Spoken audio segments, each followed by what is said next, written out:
बांसुरी की ताकत। किसी गांव में अरहम नाम का चरवाहा रहता था।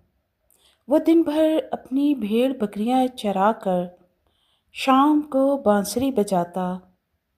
बांसुरी की आवाज़ इतनी मीठी थी कि परिंदे दरख्तों से उतर आते, बकरियां सुकून से बैठ जातीं और बच्चे खेलते खेलते खामोश होकर सुनने लगते। एक दिन गांव में दो कबीलों के बीच झगड़ा हो गया। दोनों तरफ के लोग गुस्से में थे। लड़ाई होने वाली थी। अरहम बहुत परेशान हुआ। उसने सोचा, काश मेरी बांसुरी कुछ कर सके। वो सबके बीच जाकर आहिस्ता आहिस्ता अपनी बांसुरी बजाने लगा।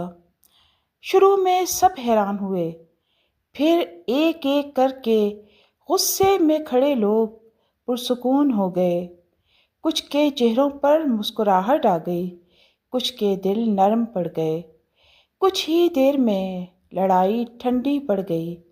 कबीलों के बड़े आगे आए और कहने लगे, बेटा, तुम्हारी बांसुरी ने हमारे दिल बदल दिए हैं। ये वाकई ताकत रखती है।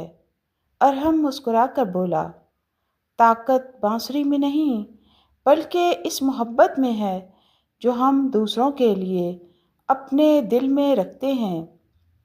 इस दिन के बाद गांव में अमन कायम हो गया और सब समझ गए कि असल ताकत तलवार या लड़ाई में नहीं, बल्कि नरमी, मोहब्बत और सुकून फैलाने में है।